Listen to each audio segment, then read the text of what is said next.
ይህ አዋዜ ልዩ ዘገባ ነው። የትናንቱን ሌሊት የምጽአት ዋዜማ አስመስለው ያደሩት ፕሬዚደንት ዶናልድ አስጨናቂ ትራምፕ በኢትዮጵያና በመካከለኛው ምስራቅ ሰዓት አቆጣጠር ደረቅ ሌሊት አካባቢ ላይ እንደ ድመት ጸጉር ለስልሰው መገኘታቸው ተሰማ። ከኳታር የጦር ጀቶች መናኸሪያ አልኡቤይድ አየር ኃይል ጦር ሰፈር የሰው ኃይል በመቀነስና በክልሉ ያላቸውን ዲስትሮየርስና ሰርጓጅ መርከቦች በማስታወስ በፈረደበት የሰላጤ ከባቢ ምድር ቁና ሊያደርጉ ነው ካስባሉ በኋላ ፕሬዚደንት ዶናልድ አስጨናቂ ትራምፕ የሳውዲ አረቢያ ቤተ መንግሥትም ወደ ፋርሶች ቤተ መንግሥት ስልክ መጥቶ በየትኛውም አቅጣጫ በምንም ይሁን በምን ይምቷችሁ እንጂ በእኛ አየር ክልል በኩል አልፈው ግን አናስመታችሁም በማለት የጉርብትና ከንፈር መምጠጥ ቢያደርሱም ራሳቸው የ47 ዓመታቱ እስላማዊ አብዮት ስርወ መንግሥታቸው ዘመነ ንቅለት የደረሰ የመሰላቸው የፋርስ መሪዎች ከስጋታቸው የተነሳ የአየር ክልላቸውን መጠርቀማቸውን ቢያውጁም የአሜሪካው ፕሬዚደንት ዶናልድ ትራምፕ በአዲስ አበባኛ አነጋገር ተቀልብሰዋል። ከፍጥጫውና ከግፍጫው ይልቅ ሐበሻ እንደሚለው የወንድ መውጫ ወይም የማርያም መንገድ ፈልገዋል። ባጭር ቃል ታጥፈዋል። ኢራን በቁጥጥር ስር የዋሉ ተቃውሞ አድራጊዎችን በሞት ለመቅጣት የነበራትን ዕቅድ ሰርዛለች ሲሉ ዶናልድ ትራምፕ እንደ ምስራች አበሰሩ። አሁን ግድያ መቆሙም ተነግሮኛል ሲሉ አከሉ። ቢሆንም አሁንም ቢሆን ያለኝን ወታደራዊ እርምጃ አማራጮች እያመዛዘንኩ ነው ሲሉ ጨምረዋል። አስተዳደራቸው ዓይኑን ከኢራን ባለሥልጣኖች ላይ ሳያነሳ በሠራ አገሪቱ ተንሰራፍቶና ተቀጣጥሎ የሚገኘውን ሕዝባዊ ብሶት እንደምን ሊጨፈልቁት ሊንቀሳቀሱ እንደሚችሉ እንከታተላለን ብለዋል። የትናንቷን ሌሊት የሰጉ በርካታ አገራት ዜጎቻቸውን ኢራንን ጣጥላችሁ ውጡ ሲሉ ጥብቅ ማሳሰቢያ መስጠታቸው አይዘነጋም። ትራምፕ መጀመሪያ የተነሱት የኢራን ተቃዋሚ አድራጊዎች ያለምንም ፍርሃት ተቃውሟቸውን እንዲቀጥሉና የኢራን ባለሥልጣኖችን በሚያውቁበት የተቃውሞ ማክተሚያ መንገዳቸው እንዳይንቀሳቀሱም እጃቸውን ለማሰር ነበረ። አንድ ሰው ላይ ብትተኩሱ እኛም እናንተ ላይ እንተኩሳለን፣ የተቃውሞ አድራጊዎችን ሕይወት እንታደጋለን ነበር ያሉት። ኢራኖችም ዘግይተውም ቢሆን መተኮስ ጀመሩና መጀመሪያ 6 ለጥቀው 65 ከዚያም 100 እያሉ መጡ። ኢራኖች በጓዳ በር ለድርድር አንኳኮ። በአሜሪካ መደብደብ ሰልችቷቸዋል። ከእነሱ ጋር ስብሰባ ከመቀመጥ በፊት እርምጃ እንወስድ ይሆናል አሉ ፕሬዚደንት ዶናልድ ትራምፕ። ደም መፋሰሱ ቴሄራን ውስጥ ሲበዛ ዓለም አያይ ዘንድ ኢራኖች ኢንተርኔቱን ግጥም አድርገው ዘግተውታል። ኢራኖች እርምጃቸውን አባብሰው ተቃውሞውን ከጎዳና መጥረግ ጀመሩ ወይም አባባሱ። በምትኩ የአገሪቱ ፕሬዚደንትና ሌሎች ባለሥልጣኖች ጭምር ከፊት ሆነው በለሆሳስ የሚራመዱበትና ለጥቆ ደግሞ ፕሬዚደንቱ ማሹድ ፔዜሽኪያን ብስክሌት እየነዱ የሚመሩት ግዙፍ የድጋፍ ሰልፍ ታየ። በሀገሪቱ ሚዲያዎች ከምስሉ ስር ከሰፈሩት መራራ አስተያየቶች መካከል 1-2 ቧልተኞች ቻሌንጅ አቀረቡ። ለመሆኑ የእስራኤሉ ጠቅላይ ሚኒስትር ቤንያሚን ኔታንያሁና የአሜሪካው ፕሬዚደንት ዶናልድ ትራምፕ እንደ ኢራኑ ፕሬዚደንት ማሹድ ፔዜሽኪያን እንዲህ አሳምረው ብሽክሌት መንዳት ይችሉ እንደሆነ ያሳዩ የሚል ቻሌንጅ ነበረ። የሰብአዊ መብት ድርጅቶች ግን በተለይ መቀመጫቸውን በአሜሪካና በኖርዌይ ያደረጉቱ ከፔዜሽኪያን ብስክሌት መር የድጋፍ ሰልፍ በስተጀርባ የኢራን እስላማዊ አብዮተኞች እርምጃ የገደላቸው ሰዎች ቁጥር 2000 ደርሷል ሲሉ አስታወቁ። በኢራኑ መንፈሳዊ መሪ አያቶላ አሊ ካሚኒ የሥልጣን አልጋ በላይ ተዘርግቷል የተባለው ሰይፋቸው ያልተነቃነቀው ፕሬዚደንት ዶናልድ ትራምፕ በማኅበራዊ ድረገጻቸው ቸኩለው ገቡና ኢራኖች ተቋማችሁን ቀጥሉ፣ ተቋሞቻችሁን ተቆጣጠሩ፣ እርዳታ እየመጣ ነው፣ እርዳታ በመንገድ ላይ ነው ሲሉ ግለቱን እንደገና አፋፋሙች። የኢራን ባለሥልጣኖች ፍርጥም ባለ እምቢተኛነት ሥልጣናቸውን የማዳን እርምጃቸውን በመግፋት ቁጥሩን 2400 አደረሱት። ተቃዋሚዎች የሚሰጡትን አሃዝ እንለፈው። ይግረም ብለው በቁጥጥር ስር ከዋሉት ውስጥ የተቃውሞ ሰልፍ አድራጊዎች መካከል የዓለማችን ፈጣኑ ክብረ ወሰን የፍርድ ሂደት አማካኝነት እየተበየነ በስቅላት እንደሚንጠለጠሉ አስታወቁ ብሎም አንድ የኖርዌይ ሰብአዊ ድርጅት እሪታውን አሰማ። ለማሳያም ኤርፋን ሶልታኒ የተባለ ማለፊያ የ26 ዓመት ወጣት ሞት ተበይኖበት በነገው ዕለት ጠዋት ይሰቀላል ሲል አረዳ። ያ ክፉ ጠዋት አድማጮች ትናንት ነበረ። ዜናውን ቤተሰቦቹ አረጋገጡ። የኤርፋን ሕይወት ከመቀጨቱ በፊት ከቤተሰቦቹ ጋር የመሰነባበቻ 10 ደቂቃ እንደሚኖረውም የኢራን ባለሥልጣኖችን ጠቅሶ ሰብአዊ ድርጅቱ ገለጸ። ኢራኖች ኢንተርኔቱን ድርግም አድርገው መዝጋት ብቻ ሳይሆን የቢሊዮነሩ ኤለን መስክ ስታርሊንክ በግል ደረጃ ወደ ሀገር ውስጥ የሰረጉ የማሰራጫ መሣሪያዎች በባለሥልጣኖች የተጠናከረ አሰሳ እየታደኑ እየተዘጉ እማይቻል በመሆኑ ከኢራን ከቴህራን ወደ አደባባይ የሚወጡ ምስሎች የሉም በሚያስብል ደረጃ ተሳክቶላቸዋል። ኤርፋን ይሙት ይዳን ማወቅ ሳይቻል ቀረ። ትናንት ትራምፕ በፍርድ የሚገደልም ሆነ በተኩስ የሚገደል እንደማይኖር ማረጋገጫ አግኝቻለሁ ሲሉ በድል አድራጊነት አስታወቁ።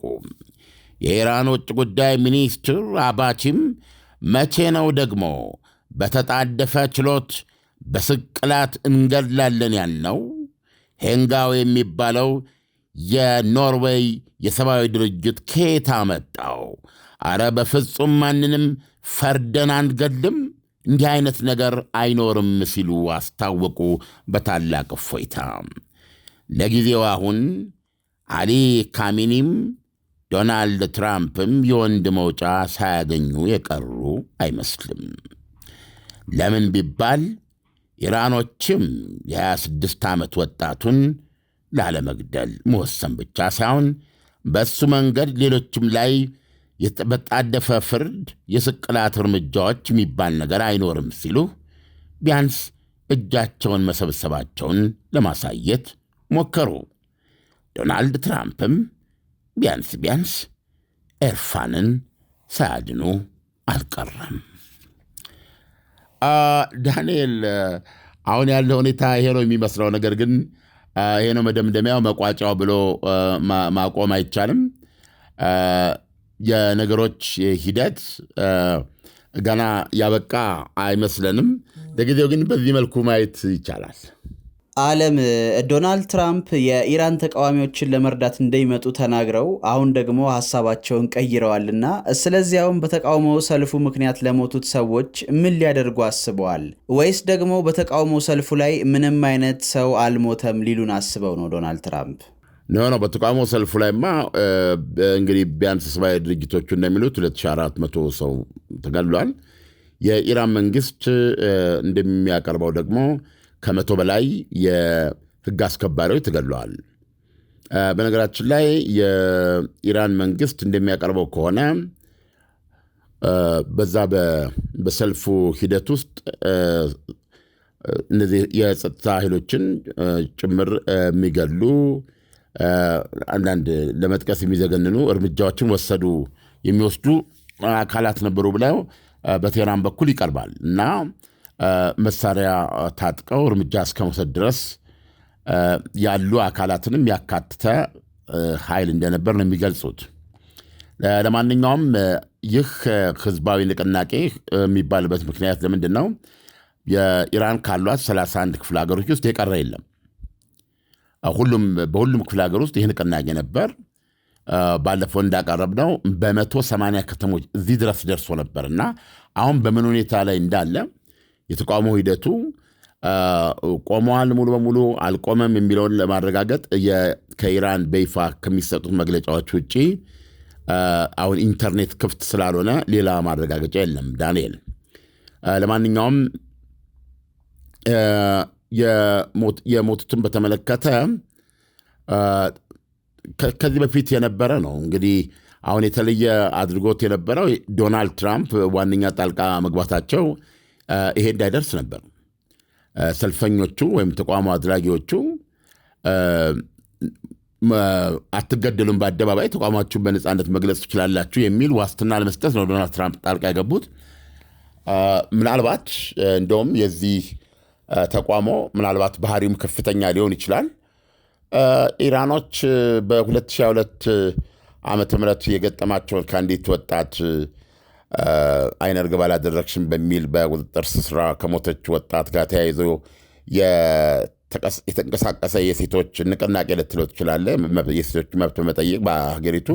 ይህንን ለማቆም ኢራኖች በመቶዎች የሚቆጠሩ ነው የገደሉት የተባለው ሪከርዱ ይሄ ነው። የአሁኑ ግን ቢያንስ በሰብአዊ ድርጅቱ በሚቀርበው እንኳ 2400 ሰው ነው የሞተው። በጣም ብዙ ሰው ነው የሞተው እና የፕሬዚደንት ዶናልድ ትራምፕ ጣልቃ መግባት የኢራኖችን እጅ ለመሰብሰብ ችሏል የሚል ጥያቄ ቢነሳ እንዳልቻለ ግልጽ ነው።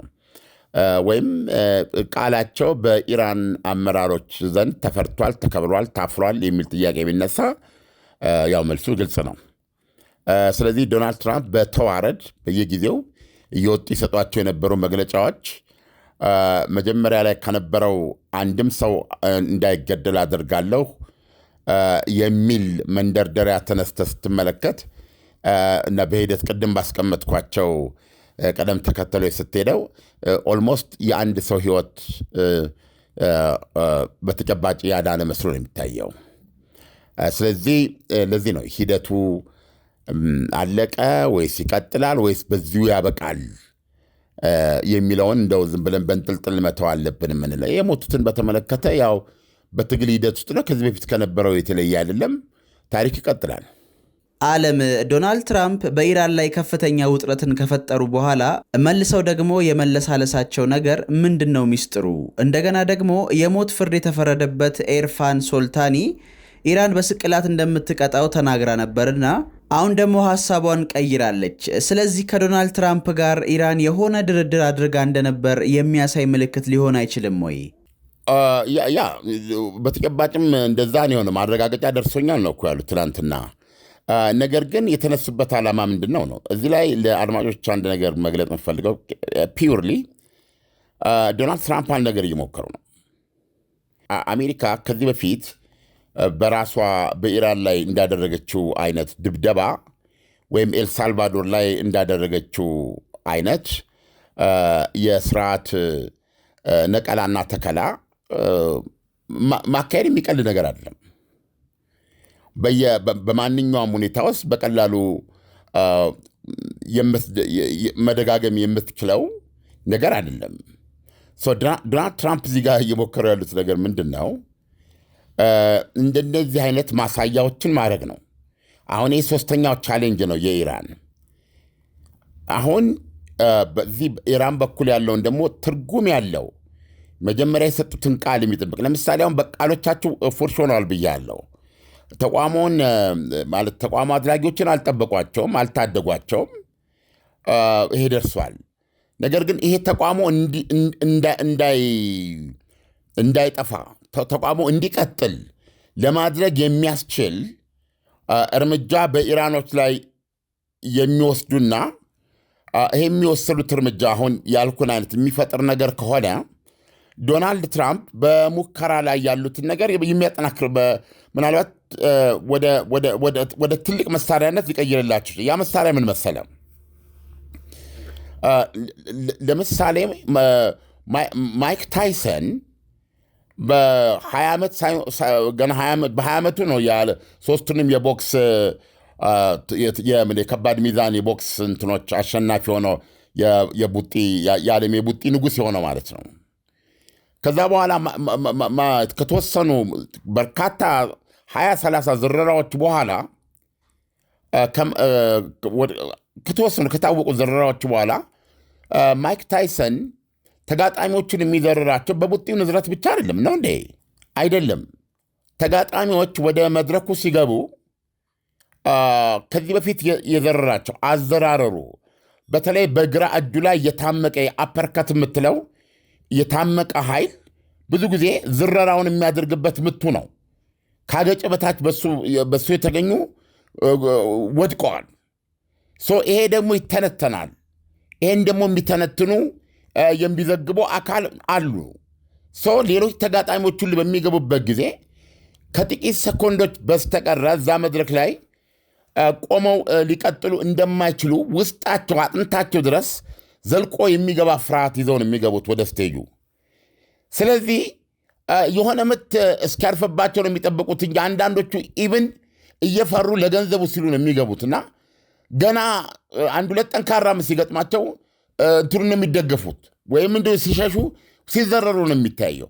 ስለዚህ በኃይል ጨዋታ ውስጥ ከአክቹዋል ምቱ ባልተናነሰ የስነ ልቦና ምቱ በአክቹዋል ምት በተጨባጭ ምትህ የምትፈጥረው ፍርሃት ያ ፍርሃት ከዋናው ምት ባልተናነሰ ትልቅ ኃይል ሆኖ ያግዛል ማለት ነው። ስለዚህ አሁን ማይክ ታይሰን ጋር ልትጋጠም ስትገባ ብርክ ይዛል።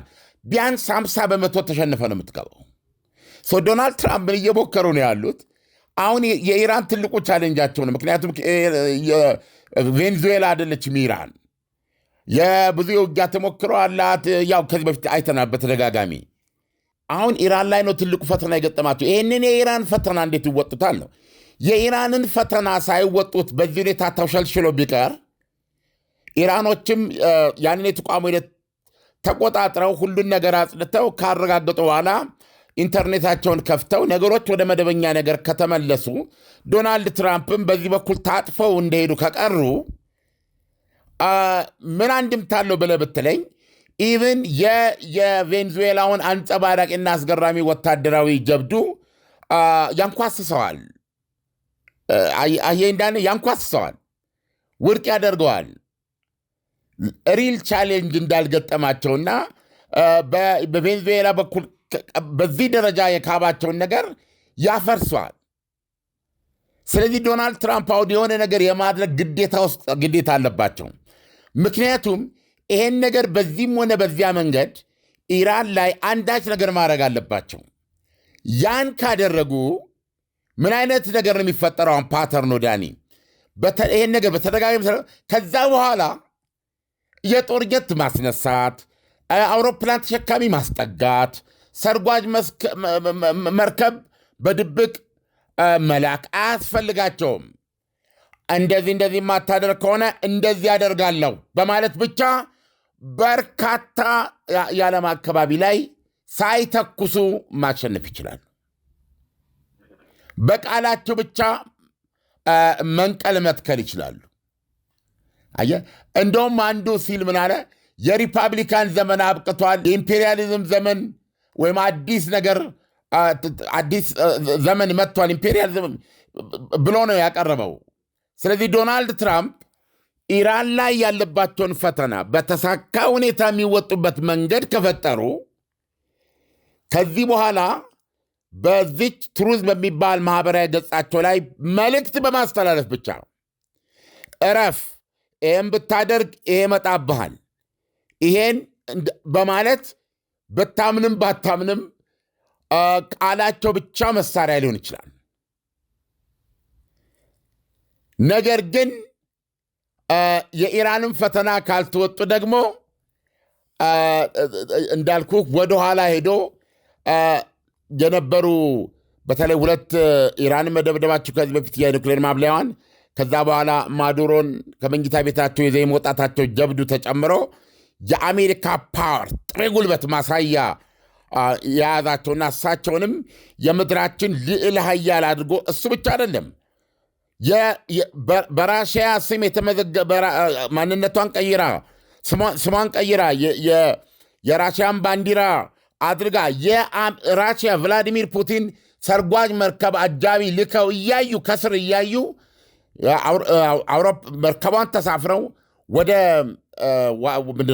አሜሪካ ወደብ እስከ መውሰድ የወሰዷቸው እርምጃዎች ሌላው ቀርቶ ነው የምነግርህ ለነ ቤጂንግና እንኳን ለነ ሞስኮ በቀላል የማይታይ መልእክት የሚያስተላልፍ የአሜሪካ ፓወር ነው ተደርጎ ነው የታየው። አሁን ያንን ነገር ኢራን በዚህ መንገድ ኦልሞስት እያኮላሸችው ነው። ኢራኖች ተሳክቶላቸው ነገሮች በዚህ ካበቁና ዶናልድ ትራምፕም ከተቀለበሱ ወደ ኋላ ሄዶ ያንን ጀብዱ እንትን ይለዋል። ሌሎችም ከኢራን ተምረው ዶናልድ ትራምፕን ቻሌንጅ የሚሰጡ ነው የሚሆኑት። ስለዚህ አሁን ዶናልድ ትራምፕ ደግሞ ይሄንን ነገር ቀጥለው ኢራን ላይ ከተሳካላቸው ምንም ይሁን ውጤቱ ኢራን ላይ ከተሳካላቸው ብዙ የዓለም ሁኔታዎችን በእሳቸው እንደሚፈልጉት በማስጠንቀቂያ ብቻ ተግባራዊ ማድረግ የሚያስችላቸው አዲስ አይነት የዓለም አገዛዝ እውን ማድረግ ይችላሉ የሚል ነው የኔ መረዳት። ስለዚህ ዓለም ከዛሬው ዘገባ በመነሳት በኢራንና በአሜሪካ መካከል የተፈጠረው ውጥረት ረግቧል። ዶናልድ ትራምፕም እጃቸውን ኢራን ላይ እንደማያነሱ እርግጠኛ መሆን ይቻላል ወይ? አይቻልም። ይህንን በአንድ ቃል ፍሉይድ ነው። ሊሆንም ወይ በዚሁ ተሸልሽሎ ቆመዋል ወይ ደግሞ ሌላ ነገር ሌላ ከስር ከመጋረጃ በስተጀርባ የታቀደ ነገር ይኖራል። ብዙ ነገር ማስቀመጥ ትችላለህ። አሁን ባለበት በዚች ሞመንት ግን ዶናልድ ትራምፕ የማርያም መንገድ የወንድ መውጫ የፈለጉ ነው የሚመስለው። ኢራኖችም በራሳቸው መንገድ በዚህ በኩል የወንድ መውጫ ያገኙ ነው የሚመስለውና ነገሩን በዚህ በማዳፈን በቀጣይነት በኢራን የኒውክሌር ፕሮግራም ላይ የአሜሪካና የኢራኖች ድርድር የሚቀጥልበት ሁኔታና የቴህራን ቀስ እያለች ሁኔታዎችን የምትቆጣጠርበት መንገድ እንዳለ ነው ሊሆን እንደሚችል አሁን ባለ ሁኔታ የሚታየው። ግን ፍሉይድ ነው። ምንድን ነው ምንም ነገር ሊፈጠር ይችላል ካሁን በኋላም። ይህን ለመደምደም ነገሮችን መከታተል ያስፈልጋል። ዞሮ ዞሮ ግን ዶናልድ ትራምፕ እነዚህን እርምጃዎች የሚወስዱት ማሳያዎች የሚወስዱት በአብዛኛው ከዛ በኋላ ጀት ማንቀሳቀስ፣ ሚሳኤል መተኮስ፣ ሳይበር ጥቃት ማድረግ ሳይኖርባቸው በጥሬ ማስጠንቀቂያ ብቻ የሚፈልጉትን ነገር ማስፈጸም። ዓለም ለትንታኔው በጣም አመሰግናለሁ። መልካም ቀን ይሁንልህ። መልካም ቀን። ዳና የውስጥ እግር ማሳጅ የረኩበትንና ጥቅሙን በሚገባ ያጣጣሙበትን አገልግሎቱን በማስፋፋትና በማሳደግ እነሆ ሁለተኛ ቅርንጫፉን ከፈተ።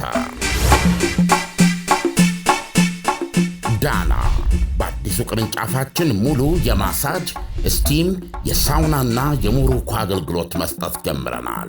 ለቤተሰብ ለጥንዶችና ለሙሽራዎች ከነሚዜዎቻቸው ዳና ማለፊያ ምርጫ ነው።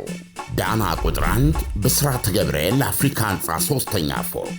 አዲሱ ቅርንጫፋችን ቡልጋሪያ ማዞሪያ በግዙፉ ድሪም አፓርትመንት። ዳና